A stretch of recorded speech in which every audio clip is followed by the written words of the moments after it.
Welcome to Versefest 2020. Bienvenue à Versefest 2020. My name is Hubert Lucier and I have the honor to chair Verse Ottawa's board. Je suis le président du conseil d'administration de Verse Ottawa. This year marks our 10th festival. As with previous editions, our program comprises a wealth of poets in many genres from several continents. We present in English and in French. For reasons that will be obvious to everyone, this year also constitutes a first in that we're entirely online. That being said, we remain an Ottawa-based organization, and I want to acknowledge that Ottawa is part of the traditional unceded territory of the Algonquin Anishinaabe people. The mindset in preparing this festival went far beyond let's grin and bear it. We've added several new formats to our sessions. We're making them accessible to all, free of charge. We're allowing for more dialogue between poets and the audience. Cette année introduit une grande nouveauté puisque nous vous accueillons exclusivement en ligne. Cela a signifié davantage que faire contre mauvaise fortune bon cœur, car nous avons enrichi notre offre de sessions originales qui permettront, je l'espère, de rejoindre et faire dialoguer avec les poètes participants un public plus large que jamais. Rien de cela n'aurait été possible sans le concours d'une équipe de bénévoles dévoués, ni sans les partenaires qui nous accordent leur soutien, parmi lesquels le Conseil des arts du Canada, la Ville d'Ottawa, le Conseil des arts de l'Ontario, Patrimoine canadien et l'ACFO d'Ottawa. Je les remercie chaleureusement, de même que vous, chers membres de notre public, tout en vous souhaitant un excellent festival. None of this would have been possible without a fantastic team of volunteers. Our various partner organizations devoted to the promotion of poetry in Canada's National Capital Region, as well as our sponsors, among which the Canada Council for the Arts, the City of Ottawa, the Ontario Arts Council, Canadian Heritage, and ACFO d'Ottawa. In closing, I want to thank you, members of our audience, and wish you a wonderful festival. Good afternoon and welcome. Merci de vous joindre à nous cet après-midi pour cette lecture de poésie mettant en vedette un merveilleux groupe de poètes. Je m'appelle Scott Lemoine et je serai votre hôte aujourd'hui. I'm Scott Lemoine, and as your host, I'm really pleased to be here with you and a firecracker group of poets. Depuis 2 semaines, Versefest célèbre 10 ans en tant que Festival international de poésie d'Ottawa, en se réinventant dans un format virtuel. In recent days, we've heard from dozens of incredible poetic voices from Ottawa, from across Canada, and from around the world. And we're not done yet. Si vous vous joignez à nous pour la première fois aujourd'hui, il y a encore plusieurs événements cette fin de semaine avant la fin du festival de cette année. Et toutes les informations se retrouvent sur le site web. It would be great if you could join us over the rest of the weekend to help close the festival on a high note. Today's event is presented in partnership with Inwards and Blue Mondays. Inwards Magazine and Press started as a magazine at Carleton University and has since evolved into a small press that publishes chapbooks and issues of innovative literary work. Inwards typically hosts a monthly reading series that includes an open mic segment, and it's a great place to get to know other like-minded poets, performers, and artists in the Ottawa community. Similarly, Blue Mondays is a monthly poetry reading and open mic series organized by the Undergraduate English Students Association at the University of Ottawa, featuring local poets, an open mic portion, and live music. Nos poètes d'aujourd'hui apportent des voix et des perspectives diverses à leurs œuvres. Leur pratique inclut les risques et les récompenses de l'improvisation. Leur thème couvre toute la gamme, l'enfance, la santé mentale, l'amour, la perte. And so, let's go to our readers. Justin Millian, Bilodeau, Karuna Vellino, and Dominique Bernier-Cormier.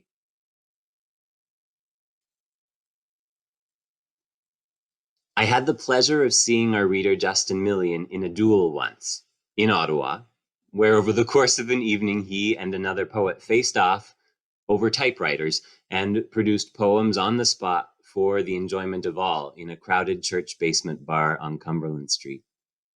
This was an iteration of his Keyboards project, a live poetry writing performance which, over the course of about 2 years, resulted in some 500 poems. Million's first collection, or maybe uncollection, is Ejecta, the uncollected poems from that project, those that no one took home at the end of the night. It was published earlier this year by Apartment 9 Press.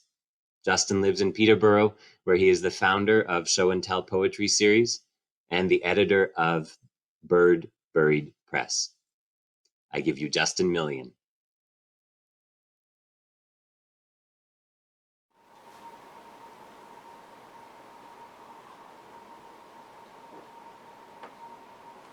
Oh, I didn't see you there.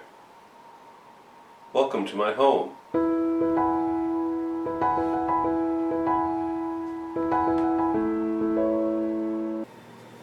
Saw a lot of the old gang from Ottawa last night.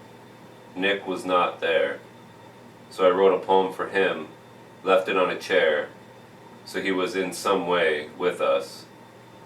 The story I tell most about Nick is, Tara broke my heart and I survived on vodka through it.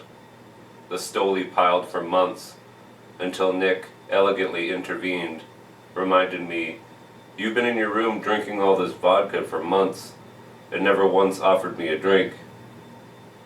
What an intelligent intervention. It worked. I poured 2 shots of vodka and we did them together.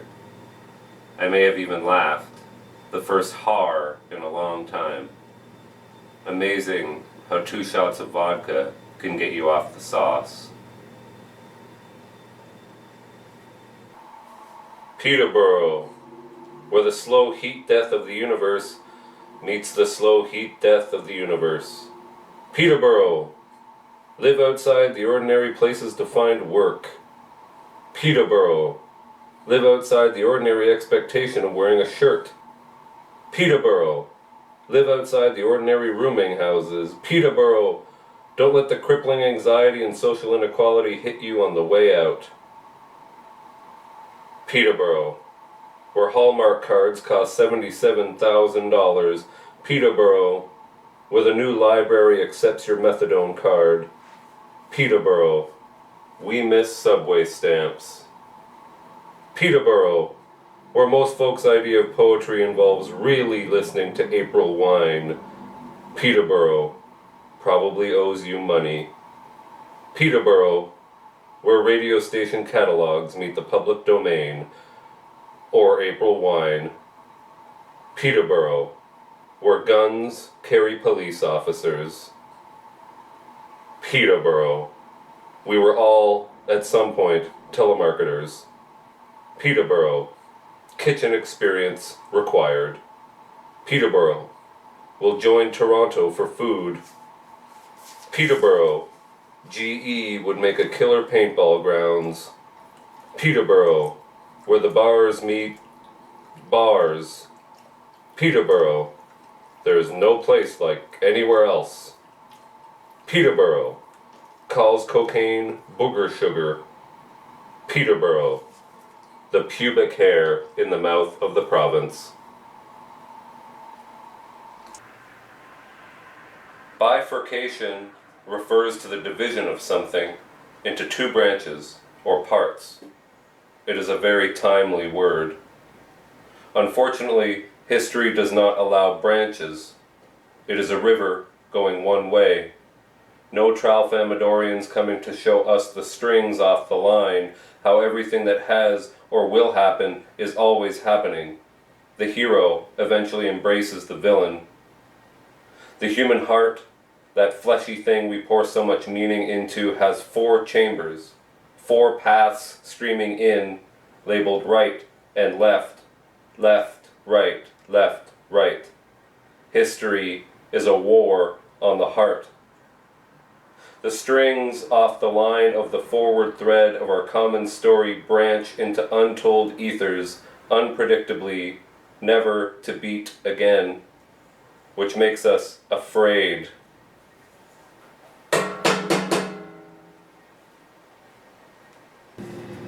Believe in the taxpayer's pocket. Emphasize questions about redundancies.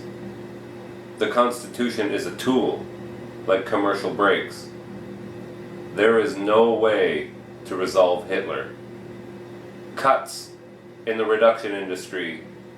The people of Ontario deserve deservers. The economy is cutting microscopes.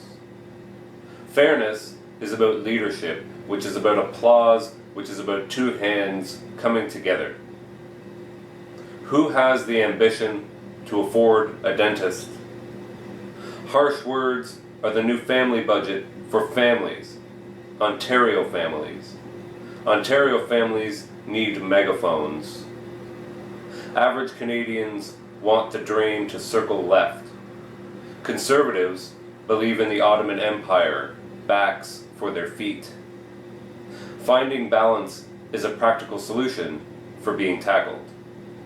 An educated workforce moves away.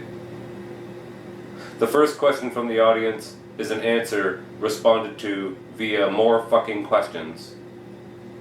Empty my opinion into the census that's Liza's bucket.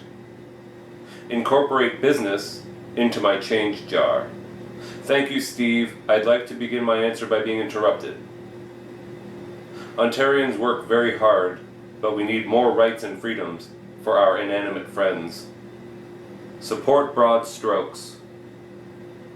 Support for the memory of George W. Bush choking on a pretzel. Support proper Twitters. Physicists proven wrong, as June 7th is primed to last 4 years. Flooded roads and choked bridges promise drivers rainbows. The fence is buckling. 2,000 spaces devoted to swinging cats by the tail. Not this year, not next, but the next one after that will be going back to the future. People shouldn't be unable to care for bees. Audience, calm down please. Let's let the opinion have its say. This next segment involves ignoring art. This next segment involves ignoring art. This next segment involves making sure real Canadians are real. This next segment is a vulnerable senior who treasures hip shots. Take your loved ones, for instance. Report them. First say, okay Google. Divide 2/3 by 2/3. Talk to people. If they're stuck in a hospital hallway, it's easier. Mental health is an area. My friends, ask your childhood heroes who they would support. I have it on good authority, the Thundercats are voting NDP.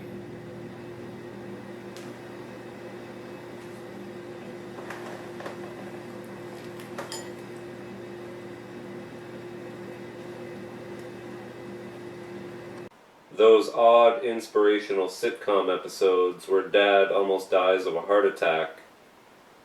After working the family shop too hard, he promises to live his best life from then on. And you feel inspired too, watching him trying. These days, watching anyone trying can bring you to tears. Being old enough to identify with dads now, especially their humor, their ability to love with rough hands. Then the next episode plays and it's all fart jokes again. The toilet humor slaying you. You laugh all the way to dad heaven.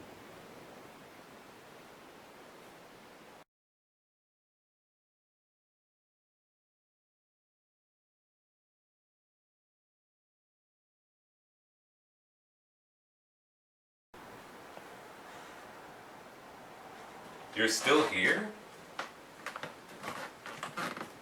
It's over. Go home.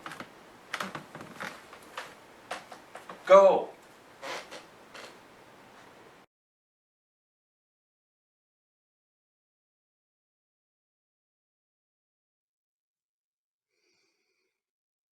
Étudiante en lettres, en 2019, Bilodeau a publié son premier recueil de poésie intitulé « S'accorder ». Décrivant ce qui l'a poussée à l'écrire, elle a dit, et je cite, « Je le faisais principalement afin de pouvoir m'exprimer sur ma relation avec l'éducation et la santé mentale.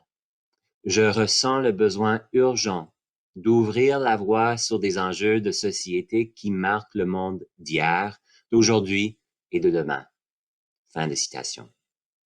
S'accorder, comme son livre lui-même l'explique, c'est jouer avec les filaments d'espoir qui nous entourent.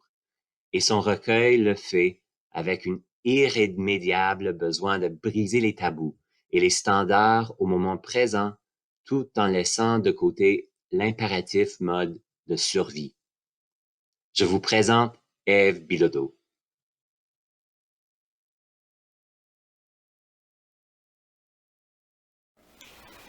Sous le plancher.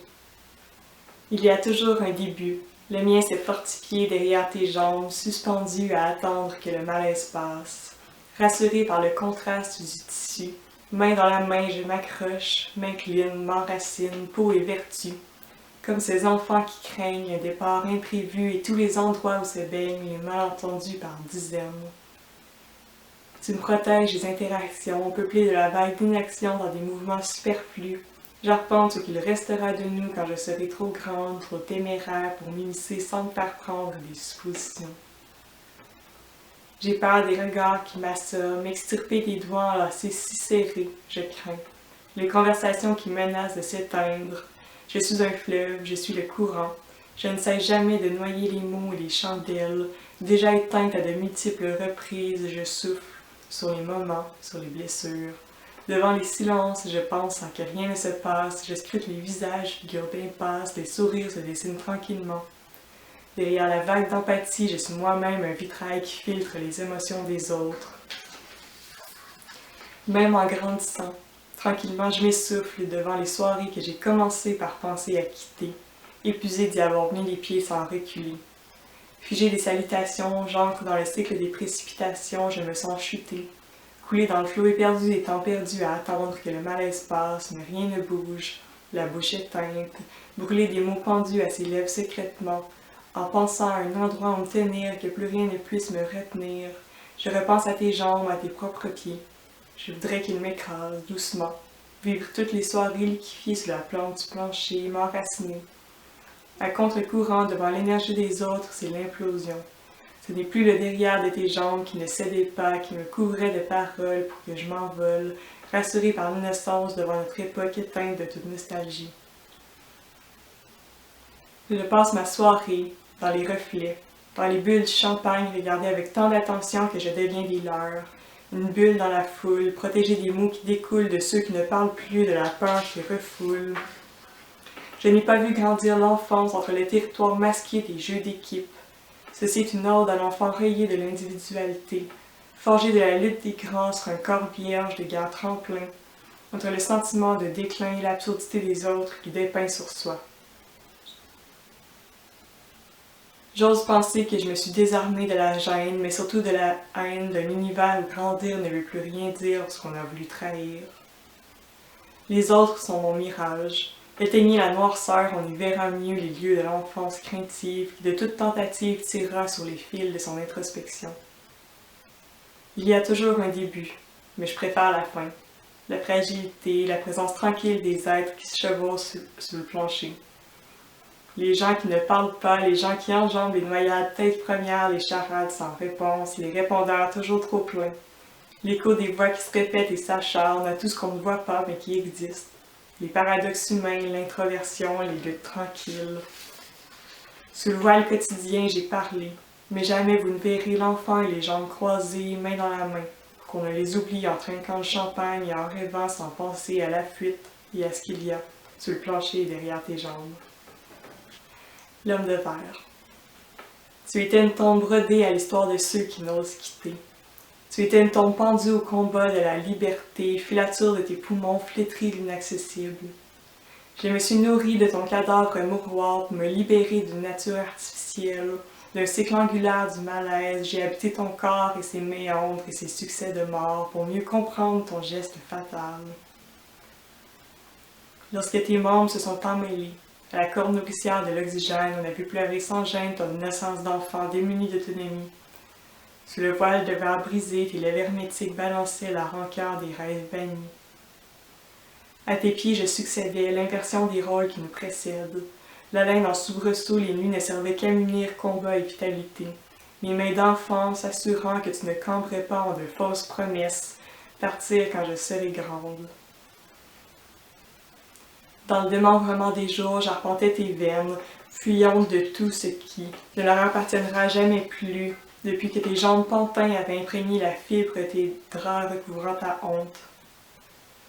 Pardonne-moi outre-tombe des paroles enterrées au seuil de l'hécatombe. Sur le territoire de ta peau, la cendre se faufile en armature, tu deviens le théâtre de la dignité. Pris d'assaut dans l'interstice des murs, nos regards s'essoufflaient de l'abreuvement létal tenu pour compte. Ma mémoire meublant encore le verre qui se liquéfie dans ton aura rebelle de paroles fantômes. Tenant le coup toujours plus longtemps pour satisfaire mon aveuglement de bambin en des jeux dérisoires. Le bruit du souffle traversant nos pores, on fabulait comme un pronostic, mais l'artificiel ne se démode pas de la paroi pulmonaire. Décevoir une œuvre migratoire et toi tu ne m'ouvrais pas. Est-ce que refuser de souffrir te disqualifie de l'héroïsme? Offre-moi tes décombres pour que je les succède, trahissant la nature de son pouvoir. Ta lutte était celle du respect d'un homme palissade dans son propre tombeau, se désagrégeant sous le supplice du vent. L'extérieur n'existait qu'en toi, la mouvance s'immortalisait dans le cycle effréné des traitements, la chute remontant pour s'immoler contre l'expertise des cieux ne t'auront jamais servi. J'aurais voulu pendre en tes mains les limites gercées du monde voisin, te libérer des hurlements, des reliques et des obsèques s'organisant en tes râles creux, t'enterrant toi-même s'il le fallait pour ne plus se voir déchoir. Succombe en mes souvenirs, là où fuir n'est pas trahir, mes mains d'enfant ne feront que t'effleurer comme un sacrifice, munis de l'inspiration des êtres qui nous laissent leurs âmes pour mieux les faner en l'éternel lendemain. La trace livide de tes poumons s'échappait dans le piège des tourments, mais tu ne courais plus, tu ne mangeais plus, tu n'avais plus la force d'aimer les mensonges et les artifices. Tu voulais seulement t'éteindre sans larmes, capituler de ton rôle de mendiant du temps. Devenu le cliché des horreurs, tu me suppliais de te détacher sans relâche. Tu étais une tombe de verre sur la paralysie d'un dogme social. Demande-moi la mort une seconde fois qu'on réclame la fin d'une guerre. Jamais plus je ne m'y opposerai, moyennant ces fins encore dignes d'être libérées.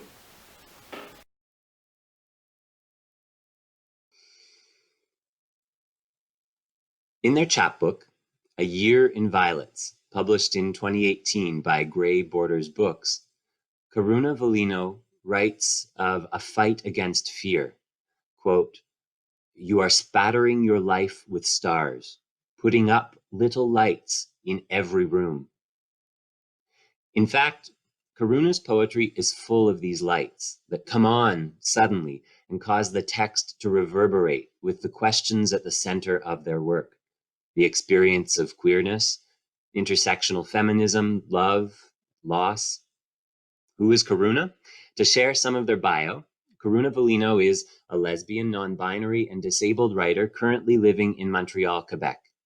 They write because they are a raw, passionate human being, and the only way to express how deeply they experience the world is to put it into words. In their spare time, they enjoy doing yoga, petting dogs, planning trips they can't afford, and smashing the ableist white supremacist capitalist cis heteropatriarchy. I'm pleased to introduce to you Karuna Vellino.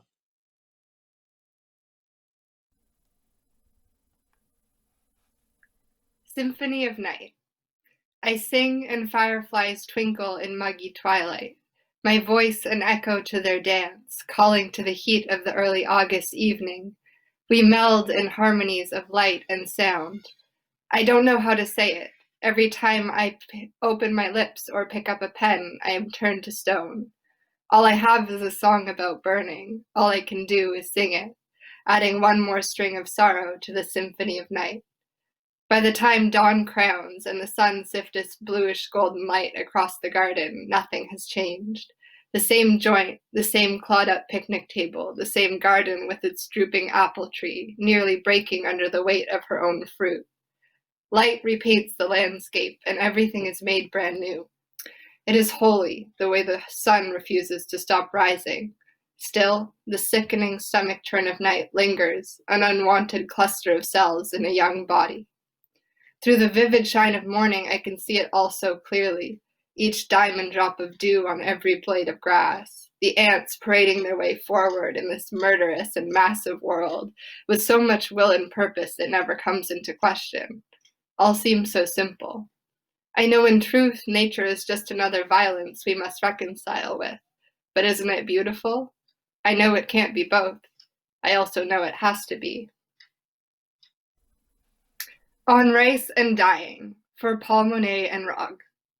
I set out a plot of graves like it's 84 again, and bodies of beautiful boys are falling like trees being mined from the forest, meticulously cut off, purposeful as pain.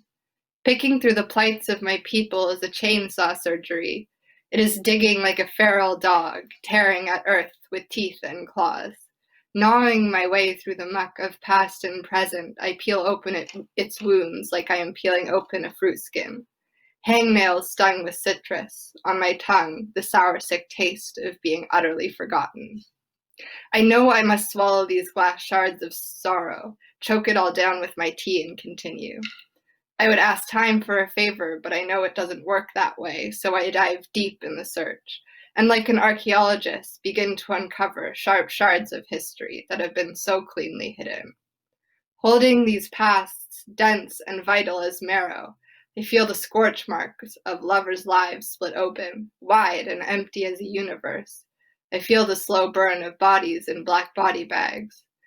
In this wild jungle of knowledge, I am a scavenger, begging for discarded scraps of story, old clothes to cool fevered foreheads, oozing lesions colored rich like a painting, grains of rice poured in for comfort food, the moments when food was not even a thought, when rice and dying seemed of the same importance.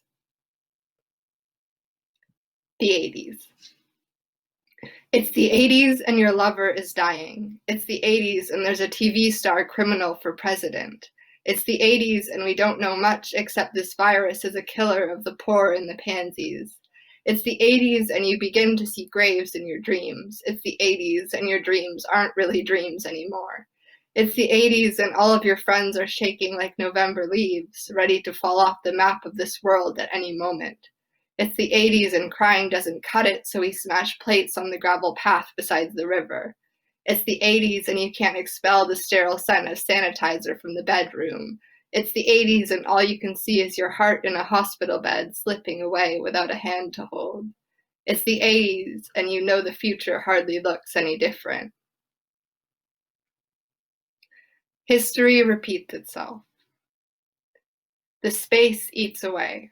A worm to the apple core of me. All the fruit that I pick is overripe or rotting, and this cricket shriek of alone in the sulfur August air follows me, even in sleep. The pavement is steaming with bodies, the whole world deep in the gravel pit of suffering. You read the paper or watch the news and it's all about death, famine, bombing. Fascist violence on every corner, in every school that has a cop, every country that counters a citizen's right to peaceful assembly, and stamps an almost invisible symbol on the red band round their shoulder sleeve. Yes, you know the one. They say history repeats itself. If this is true, we're doing a bang-up job proving them right. Wars make way. Give me the sky, molten, thick with ash. Dish out death in china bowls and feed us with silver spoons so it seems less apocalypse, more. Don't worry, little darling, the fires make rain. The earth knows best how to salvage itself. The fires make rain so the drilling continues, the contortion of truth as poisonous as the fumes forcing families from their homes. While the wildlife death toll rises in Australia, America sends innocent soldiers to slaughter and be slaughtered, drones to bomb innocent Iranians, deaths that do not get counted with the same weight, deaths that do not get counted at all. The state of humanity leaves us trigger-happy, engorged on greed. As wars make way for themselves, the way wars always have, We rise up against the burning, the way we always have risen. Phoenix from the ashes, fire born of fire, free-feathered and charged for the fight of our life.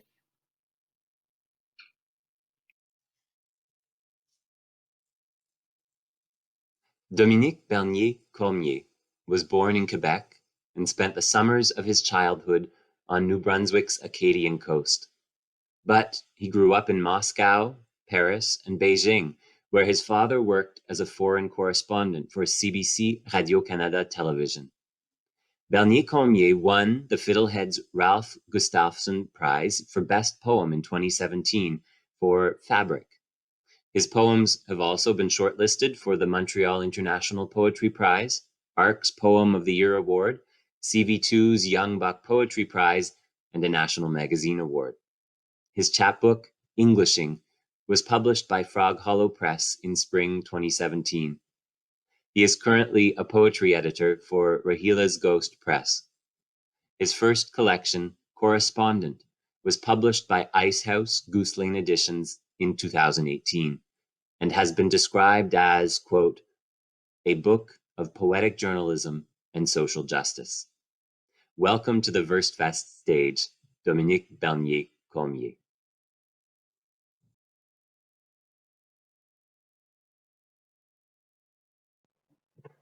Hi, everyone. Thanks for being here today. I'm so excited to be reading at Versefest, although I'm not in Ottawa, obviously. I'm in my rainy apartment in Vancouver. And I say thanks for being here today, but I'm really speaking to you from the past, the not so distant past, which is a strange feeling. But which is kind of fitting because some of the poetry that I want to read today deals a lot with the past and specifically how the past speaks to us. The book that I've been working on for the last couple of years deals with an old family legend that my dad used to tell me when I was a kid. So I want to tell it to you and then move on to reading some poems.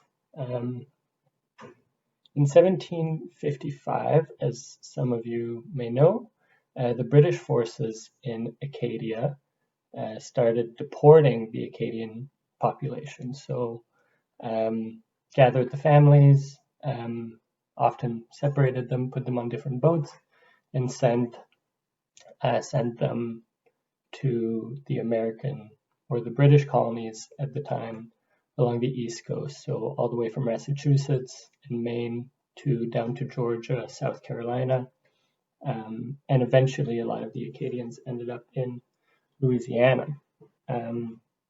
My family is still from New Brunswick. My dad was born and raised near Moncton, and so obviously my family wasn't, or my ancestors weren't, deported. And according to family legend, my ancestor Bilodeau, who was, I think, 22 at the time, was jailed during the deportation. And he was about to be put on a boat destined for Georgia, I believe.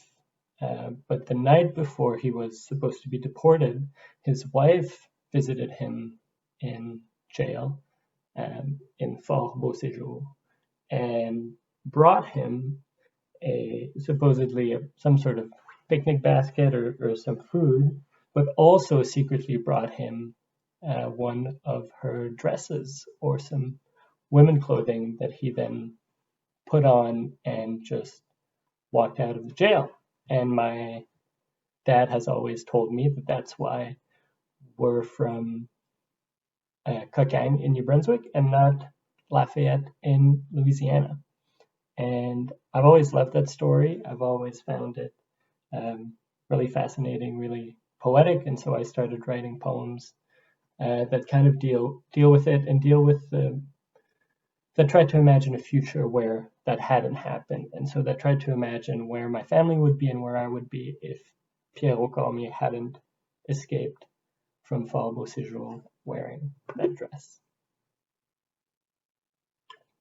So today I'm going to read extracts from a long poem that is set in two places. That is set in Fort Beau Séjour that you can still visit today.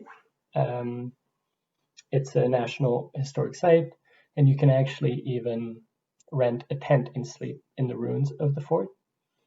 And the poem is also set in Louisiana. I took a 2-week trip with my father, and we drove around Louisiana, kind of exploring this alternate future that we narrowly escaped.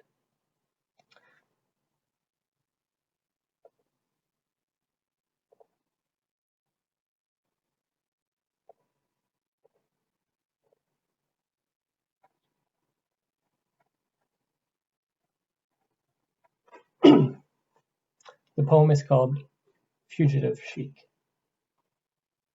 I am floating above a dark field of turnips on an impossible August night, like a flickering neon word in a vitrine.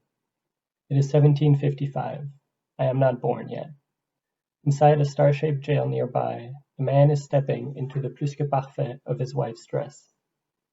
With each button, a bone of me is born, hypothetical face, 200 years of eyelashes. Soon the man will push the door of the star and burst onto the field, running his hands through the speech therapy of wheat. Night an impediment. Night a doctor making a dog repeat the same bark over and over, scribbling across the field a rushed prescription of soldiers. From above I try to direct him, but the neon in me is gone. I am floating above a bright field of peaches, on an impossible piece of metal, like a splinter of neon ice above the south. It is 2019. My father sits next to me in the starless cabin, rolling his sleeves. Each mile closer to a parallel universe, fogged mirror, hypothetical drawl, 200 years of rust. Soon a man will welcome us to Earth with an accent and a gun, running his fingers through my clothes, 50 stars in his mouth, an X-ray barking through my bones. The wax seal of a sunset over the Vermilion River, which means red but closer to dirt. From above, I follow the plane's silver shadow.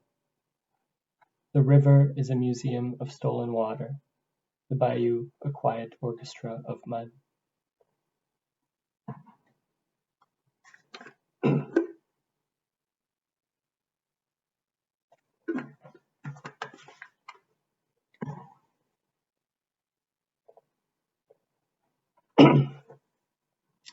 Fort Beau Séjour, Fort Cumberland National Historic Site. Here is a tent of 18th century oxygen I rented for the night. Meanwhile, the sky is sliding its hands into the velvet opera gloves of a storm. Why am I here? To see if I've inherited this fugitive gene, if I can wear dusk right off the rack. To museum myself. As I walk towards the star-shaped walls, the fort's app whispers in my hand, "You're going the wrong way." Terror hatched like a dark egg under powdered wigs some centuries ago, and here is a reception desk. Here is a boy pinned in place by a bronze name tag, asking me which language I prefer, writing my name in a book. But a book is not a jail, is not a chest, however tightly laced into the corset of its falsetto. I'm being obtuse again. Sunset now, pixel by bloody pixel, and no one ever asks me which language prefers me. You're going the wrong way. The past this way, the future that. Before I close the app, it asks me one last time, are you sure you want to leave?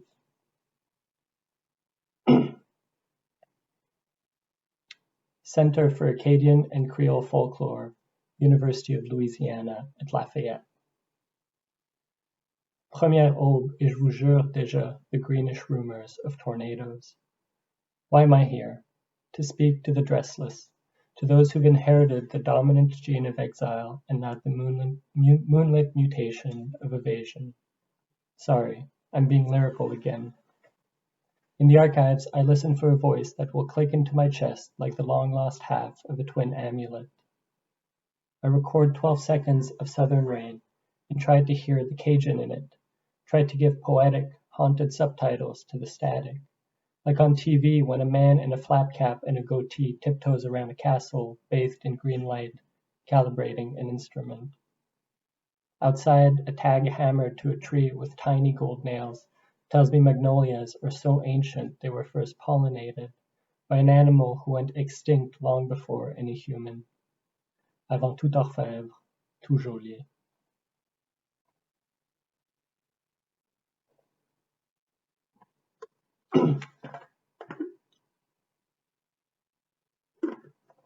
So, one of the reasons why I was so excited to be invited to Versefest and why I was initially so excited to go to Ottawa is because I was born in Ottawa. Well, my family lived in Ottawa when I was born. Actually, we were living in Elmer, but my mom, like the good Quebecoise that she is, drove across the river to give birth to me in Hull, Quebec. And that's a bit how I feel about language. In my poetry, I feel a bit torn between French and English, which is a feeling I'm sure that a lot of people from Ottawa have, and people there are used to languages cohabitating. But I've never actually been able to make French and English cohabit in a way that was satisfying to me in my poetry until a couple years ago when I started writing these bilingual poems that I'm about to read. And so this one is for the bilingual people in the crowd.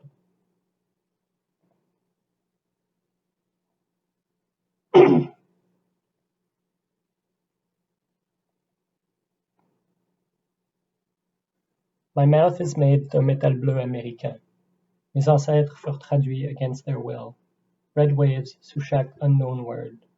But can you be deported d'une terre qui ne t'appartient pas? Ce mythe is breaking down autour de moi, like a sky entre chien and wolf. Two green apples dans le crépuscule de sa blouse. Tiens, un six-pack de lune, crack a moon open et égoutte sa lumière. Les seules belles traductions are the inaccurate ones. Prier as in prying open, les paupières of unripe pears. Bleu bière fougère. Les mots qui poussent in my head ne fleurissent plus qu'à night. 29 years now que j'essaie d'être né on both sides d'une seule rivière. That's it for me for today. Thank you so much to the other readers and to Versefest for managing to organize all this despite the pandemic. It's tremendous work, and I'm so grateful that they were able to do it. And to everyone who's watching, Monty Reed, the whole team at Versefest again, such an amazing job. Thanks for having me.